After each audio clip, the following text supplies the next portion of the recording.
Ashama daawwattoota keenya akkam nagaa fayyaa jirtu arraaskooppii gababaa keenya qabannee dhufnee jirra. Haala irratti dhaabnee paartii waan irraa single use pilaanii kana irratti dhaabnee turre kana dura. Single use pilaaniin akkuma beekamu pilaana yeroo takkuma fayyadamu paartiin dhufuus akkasuma adeemus takkuma irratti hundaa'ee akka fayyadamuuf fakkeenyaaf Grand Millennium Dam on Nile River irratti kana dura paartii waan irratti dubbannee turre. Arramoo kan seenu based on time yeroo irratti bu'uureeffatame classified into three. The first long range jedhama. Long range naannoo dheeraa keessatti maaltu akka hojjetamu naannoo dheeraa kana keessatti haamata hangam takka kan as keessatti ilaallu ta'a. The time frame extending beyond 3 years. Amata sadii ol kan tajaajilaman wantoota nuti baafannu gamaagamni nuti baafannu kan amata sadii ol ta'e extended khatee long range jennaani jechuudha. Akkasuma intermediate ranges. Intermediate range jechuun walakkaa irratti walakkaa long range hin taane akkasuma short range hin taane walakkaa isaatti between long and short range khatee intermediate jennaani jechuudha. Fakkeenyaaf long range waggaa sadii ol ja'a inni kun waggaa tokko gadi yoo kan ta'u ta'e kun asitti time frame of 1 year or less than 1 year. Waggaa tokko yookaan waggaa tokko gadi short range jennaani jechuudha. Hojiin hojjennu waggaa tokko yookaan waggaa tokko gadi ta'e. Inni kun walakkaa isaa lamaan kanaa yoo ta'e intermediate range jennaan between long range and short ranges. Short ranges jechuunis akkuma dubbannetti kan waggaa tokko yookaan waggaa tokko gaditti ibsamu yookaan hojjetamudha jechuudha hojii san. Inni itti aanu based on scope breeze bal'inaan kan hundeeffamu irratti imma bu'uura isaa kan laallu ta'a. The first strategic plans. Planning kana strategiidhaan akkamitti deemuu ni dandeenya karoora jechuudha. It is process of analyzing and deciding on. Adeemsa ittiin xiinxalluu fi murteessinuun jechuudha. Adeemsa ittiin xiinxallu itti analyze goon akkasuma decides jechuun ittiin murteessinuun strategy qabna. Namu strategy isaatti akkaataa itti xiinxalluu fi akkaataa itti murteessu qaba. The organization mission akkasuma objectives isaan kanneen kana ergama dhaabaa akkasuma kaayyoolee akkasuma tarkaanfii ol'aanoo qabeenya bakkaatti godhuudhaan tarkaanfii ol'aanoo akkasuma isaan kanarratti kan ergama dhaabaa irratti kan hojjetu strategical planning jedhama jechuudha. Analyze godhuudhaan akkasuma deciding jechuudha. Major course of action in the strategy and major resource allocation inni hedduminaan wanni irra major irra caalatti gochaa inni hojjetu keessaa tokko strategicaliidhaan planning baasuu fi akkasuma resource allocations godhuudhaan qabeenya bakka itti godhuudhaan faffacaasuu akkasuma extravagance alatti kan qabeenya bakka itti godhu strategicaliidhaan nama ta'e planning strategically baasuu qaba jechuudha. It deal with broad issue and performed by top level managers. Inni kanatti strategical planning jennuun kun inni kun top level manageraatu itti fayyadama.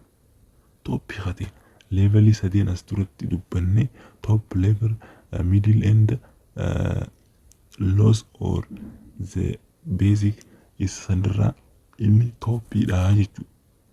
It is general planning ammas inni kun waliigala dhaabaati. Waliigala karooraati. It is a long range planning that focused on the organization as wholes. Inni waliigalatti dhaabni kun kan irratti xiyyeeffatu hojiilee yeroo dheeraati. Long range planning kan irratti kan maaliiti extending beyond 3 years old. Waggaa sadii oliin hojjetu kan hojjetuun strategic planning gitu hojjetaanii jechuudha. Okay, tactical plannings karoora tooftaa qabu baasu tactical. Inni kun process of developing action plans. Adeemsa ittiin gochaa karoora ittiin hojjetanii baasuu. Ittiin developing godhanii karoora adeemsa ittiin developing action keenya baasu karoora san. Akkasuma converting the strategical plans into actions. Hojiileen the tactical plan goone san convert jijjiiruudha gara hojiitti, gara actionatti, gara hojii baasutti garsiisuudha. Akkasuma developing annual budgets for each department, division and projects. Budget amataa kutaa hundaaf qopheessu. Annual budget waggaa waggaan dhufu for each department and divisions project. Dhaabbata kutaan qabu biiroo isaa kan karoora baafate, karoora budget barbaachisu warra baase hundaaf division annual budget hiruu qabdaaf jechuudha. Akkasuma choosing a specific measure of implementing a strategic plan. Inni kunis karoora tooftaa kana hojiirra oolchuuf wantoota muraasa ittiin herreenu barbaachuu qaba. Barbaachisaa itti ittiin measure goon filachuun karoora tooftaa kana hojiirra oolchuudhaaf baasan. Karoora hojii kana tooftaa ittiin baasan keessaa tokko maali? Nama qaxaruudha, nama jaba, nama hojii hojjetu, akkasuma baajeta gahaa wantoota akkasiitu baajeta tooftaa kana hojiirra oolchuudhaaf qabu keessaa isaan kanneen jechuudha. And others operational plannings. Karoora hojii haalaan hojjetamu baafachuu. Operational fate. Hojiilee hojjetamuu baafachuu. Karoora hojiilee hojjetamuu baafachuuti. The most specific and detailed action plans. Irra caalatti adda kan ta'e specific ta'een gochaalee karoora agarsiisan hojjechuun. Detail ni agarsiisa gochoota hojjetaman. Operational planning detail action plan. Karoora baafamee detail action godhu ni agarsiisa jechuudha. And made as the operational levels and the operational levels. Inni kun akkasuma ni uuma yookaan ni hojjeta operational level irratti. Akkasuma concerned with the day-to-day, week-to-week execute of the organizational actions. Isa kana karoora hojiilee hojjetamuu hojjetamee fi kan guyyaa guyyaanii akkasuma torbanitti adeemsa hojii dhaaba sanaa murtee yookaan xumura irratti kan raawwatudha. In the execute of the organizational activities day to day kan hojjetu akkasuma week to week execute kan godhu murteetti godhu wantoota hojjetaman detail ni agarsiisa. And the planning in hierarchy of the organizationals. Walitti kanniisa dhaaba karoora keessatti yeroo ilaallu isaan kanneen kanaatu jira jechuudha. Operational planning kun amma first level manager irratti akkasuma strategical planning asirratti ilaalla kana strategical planning inni kun maal jenna top level hin jenne isuma kana asirratti nu barsiisaa jira jechuudha. It is tops. Isaan kana sadarkaa ittiin murtee ittiin kenninu sadarkaa sadeen kana keessaa isaan kana akkasitti adda baafnaan jechuudha. And the other planning process step in planning. Steepilee karoora itti adeemsifamu keessaa tokko sarkilii kanaan jechuudha. The first gathering informations. Duraan dursee information sassaabachuudha. And itti aanee immoo mission and the goals. Ergamaa fi kaayyoo baafachuu. Ergama akkasuma kaayyoo baafachuu. And others devise strategy. Strategy baafachuu qabda ammas. Akkasuma devise gootee strategy ati hojjechuudhaaf deemtu devise gootee qopheessuu qabda. And others implement plans. Kaayyoolee kana hojiirra oolchuu implement godhu eega mission vision goals baafatee device strategy goote or caasaalee jechuudha. Akkasuma implement plan godhu kaayyoolee kan hojiirra oolchuudha. And the others monitor performances milkiilee yookaan xumuramuu hojii to'atu. Hojiin kun akkam xumurame moo hin xumuramne ilaaltee xumuruu yookaan monitor godhu. The last is evaluate plans. Xiinxaluudha karoora kee maal akkam godhe karoorri isa gee xumurame moo maaltu irraa jedhanii kan ilaalamu evaluate planning or xiinxala karooraati. Karoora ittiin xiinxaluudha. Inni kun sarkil akkanuma hojjetaa jechuudha. And the other is understanding of existing situations. Haala jiruu hubatu keessatti. Understand godhu. Haala amma keessa jirru. Yeroo planning baafannu haala amma keessa jirru wajjin baafachuu qabnaa jechuudha. Okay, external environments. Inni kun environmentii keetiin ala kate external kate kanarratti it is opportunity and treaties godhu qabda.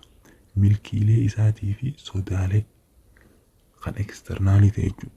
Environmentii keetirratti maaltu nama sodaachisa haala ammaa kana keessatti pilaanii kee irratti akkasuma maaltu nama milkeessa opportunity maaltu jira jettee haaddan baaftu understanding of existing situations. The second is it is forecasting. Raagudha.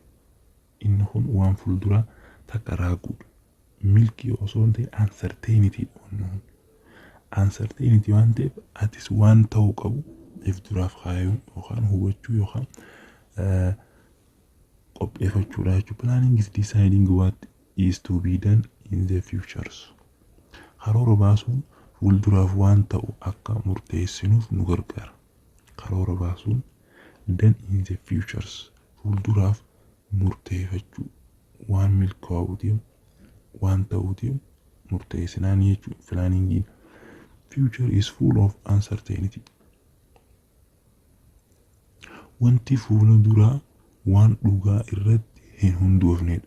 It is uncertainty, but we must make certain assumptions.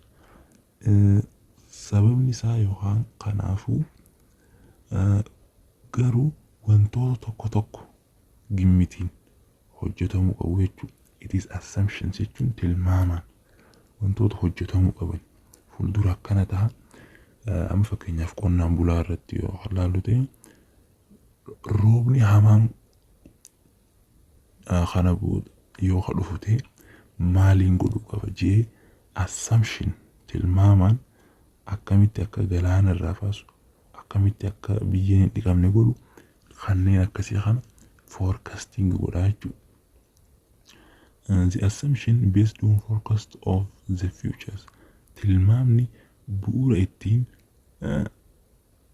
raaga keenya ka fuulduraa ittiin arginuudha jechuudha assumptioniin. And the others is establishing objectives. Inni kun establishing jechuun hundeeffachuu kaayyoolee keenya objectivii keenya hundeessuu. Establishing objective for entire enterprise each subordinate work units. Dhaaba hundaa fi kanneen hojiilee gad aanaa irra jiraniif yeroo hojii fi kaayyoolee kan qopheessinuufi yeroo kam akka hojjetu akkasuma yeroo hojii isaa akkamitti akka fayyadamu warroota kam each subordinate work warroota nuu gaditti hojjetamu gad aanaa warra hojjetu baasuufiin establishing objective irratti kan xiinxalamu jechuudha. The fourth determine alternative course of actions. Koorsiilee nuti qabnu hojiirra oolchuuf deemnu san murteeffachuu. Kam hojjechuu yaana jennee murteeffachuu. Inni kun it is search for alternative course of the actions. Inni kun filannoon barbaaduudhaan kan sarchi godhuudha qorannoos barbaadaa jechuudha. qorannoo barbaada. Filannoon sarchii akkasuma examine alternative course of action jechuun qorannoodhaas akkasuma sarchii barbaaduudhaas isaan kun filannoodha jechuudha. Filannoo ittiin gocha kana koorsii keenya kana alternative ittiin goonu jechuudha. Often an alternative that is not obviously proves to the bestest. Inni kun filannoon qorannoo barbaaduun yeroo wantoota ifa hin taane akka ifatti gaarii ta'u agarsiisudha. It is the best akka filatamu jechuudha.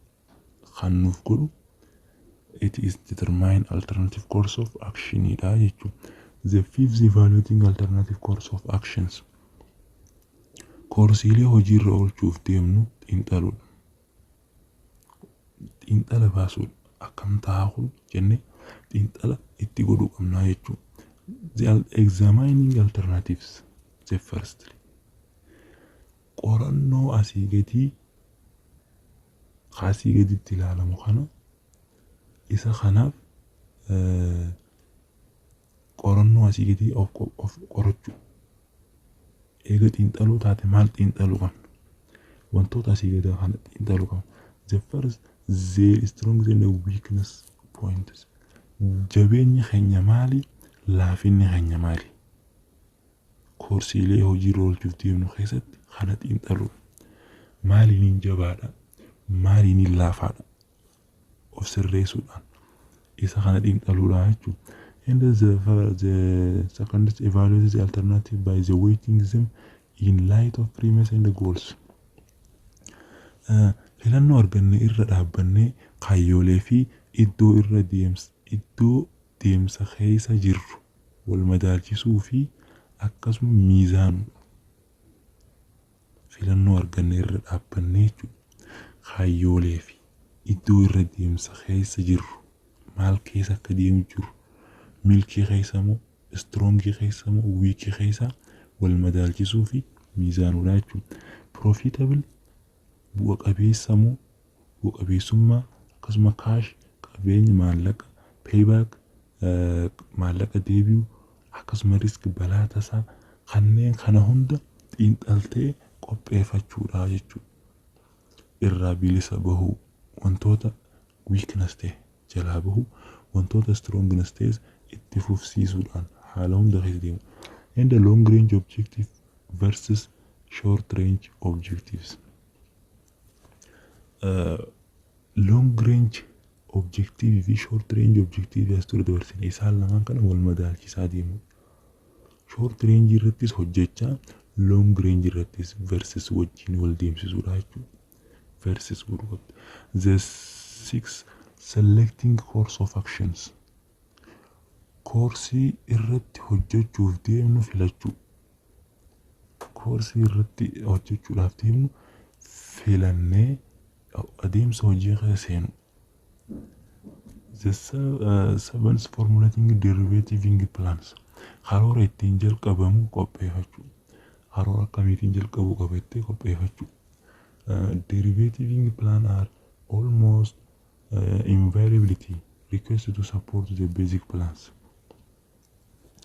Karoora bu'uuraa gargaarsifachuuf karoorri ittiin jalqabamu nuuf qophaa'uu ta'uu qaba. Haala garaagaraatiin jechuudha.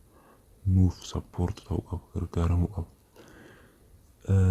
Karoora bu'uuraa kana gargaarsifachuudhaaf karoora bu'uuraa yeroo jennu bu'uura namni si barbaachisa. Akkuma fakkeenyaaf ilma namaatiif bu'uura wanti ta'e nyaata, uffata, mana akkasanitti. Karooraafis wantoota akka meeshaalee iddoo dhaabbataa yookaan teessoo wantoota akkanaa isaan kana gargaarsifachuuf karoorri ittiin jalqabamu nuuf qophaa'u. Maal akka hojjennu jechuun qopheeffachuu jechuudha. Formulating derivative plan jechuun. The eighth numberizing plans by budgeting. Karoora keenya baajetaan baasu. Karoora without budget, not plans, all plans or none less. numberize baajetaan malitti karoorri faayidaa takka hin qabu. Hojiin hojjennus hojii tapha ijoollee bichaan har'a tolchitee burdiiguu sanuma qofataa jechuudha. To number them by converting them into budgets.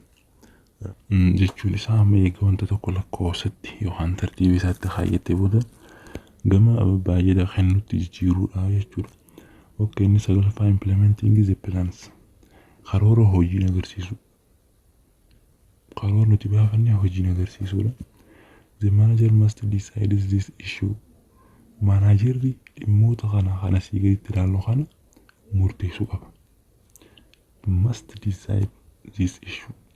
Both human and material. Lachuutu namaa fi meeshaaleen will the tasks be initiated and completed. Gochoowwan eegalamee fi xumurame. Complete ittiin xumurame yookaan eegalame. Isaan kana ta'uu must maal godhuu qaba? Murteeffachuu qaba. Meeshaa fi ilmi namaa jalqaba bu'uura pilaanaati. Namaas qopheeffatta meeshaalee kaampaanii keetii barbaachisu qopheeffachuu.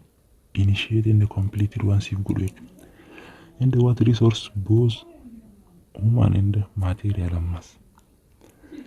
Qabeenyi maalii? Qabeenyi kaampaanii tokko maal qaba? Both human and material qaban malee murteeffachuu yookaan beekuu qaba managerri. Ilmi namaatis materiaalis what is resources qabeenya jechuudha. And how will the plan he evaluated? Karoorri gamaagama akkam ta'a? Karoorri gamaagamame sun evaluated hate kan gamaagamnee kaayyannee akkam ta'a? Murteeffachuu akkam akka ta'u murteeffachuu qaba. What reporting producers are to be used? Reportii akkamiitu adeemsa qophiitiin bu'aa irra oole yookaan fayyadame? Akkamitti akka fayyadamne reportiin adeemsa qophiitiin bu'aa irra oole kami? Reportii akkamiiti jettee adda baasuudhaaf manager must decide this issue. And what type and degree of authority will be granted to be achieves this ends.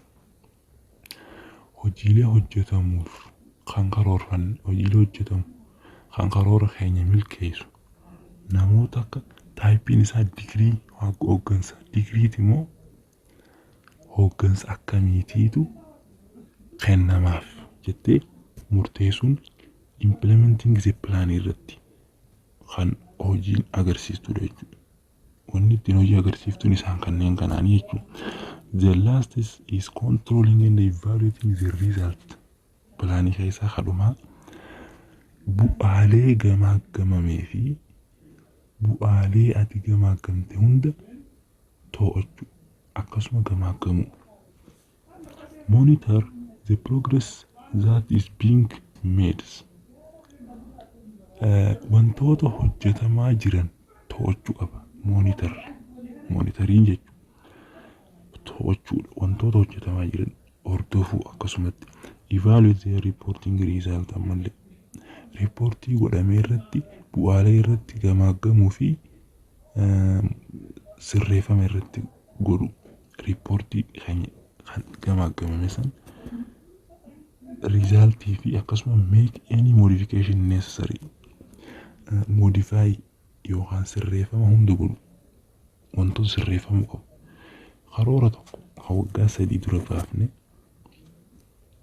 adeemsa hojiin keenya deemaa jiru karoora biraa yookaan barbaachisu ta'e modify gootee karoora biraatti baasuu qabda. Karooruma sun hin xumuraanis rakkoo hojii keenya irratti hafidu ta'a jechuudha. The environment that a plan is constructed in the constantly changing. Naannoon keenya naannoo karoorri keenya itti hojjetamaa jiru yeroodhaan maal ta'a jijjiiramaa jechuudha. Pilaanii naannoleen keenya karoorri itti hojjetamaa jiru naannoon karoorri keenya itti hojjetamaa jiru yeroo jijjiiramuu isaa beekuu qabna. So kanaaf maal godhuu qabna? Plans may need modifications. Akkuma ammaan dureennetti. Kanaaf karoorri sun haaromfama yookaan sirreeffamatti barbaachisu qabaachuu. Kara sirreeffamaatti jijjiiramuu yookaan barbaadamaa jechuudha. Tarii maaliif yoo inni akkuma kana dura isiniif wanni waggaa sadiitti hojjetame karoora waggaa sadiitti baaftee fi waggaa sadii dura hojii eegalchiiftee hojiin kun waggaa sadiitti dhumu yeroo waggaa lama keessa gahe hojiin kun osoo hojjetamu karoora keetiin xiqqishoo faallaa vice versa yoo as duraa ta'e change yoo inni jijjiirama waan ta'eef karoorri ati maal godhuu qabda? It may need modifications jijjiirama yookaan sirreeffama karoora biraattiin baasuu qabda. Kanaatu evaluating the result and controlling the result godhamu kanaaf barbaachisaa jechuudha. Modification may be required. Sirreeffamni tarii barbaachisaa because sabni isaa a plan was not cute. Karoorri keenya suuta hin deemu jijjiiramu yookaan barbaadamu ta'e it is perfect akka ta'u ta'a jechuudha. Plaaniin keenya dafee sirreeffama dafeetii quickly saffisaan akka construction are completed akka ta'u godha. Kanaaf karooruma tokkichaadhaan deemuun hin barbaachisu. Yeroo karoorri jijjiiramuu barbaadetti waliigalteedhaan jijjiirsisuudha. Constantly changing godhuu qabdaa jechuudha. Har'aaf barattoota keenya boqonnaan keenya asirratti xumurama. Kan dhufu chapter 3 kanarraa kan eegallu ta'a managerial decision making kana chapter 2 kanatti kadhumu ta'a. Namoonni haaraa taatan share subscribe godhuudhaan barattoota biraatiinis nuuf gahaa. Barnoonni keenya yookaan isinitti tolatee like godhuudhaan akkasuma guruppiilee telegiraamaa garaagaraa keessatti share godhaatii barattoota isaan laallatu hundaaf akka qunnamsiiftan jechuu barbaada. Galatoomaa.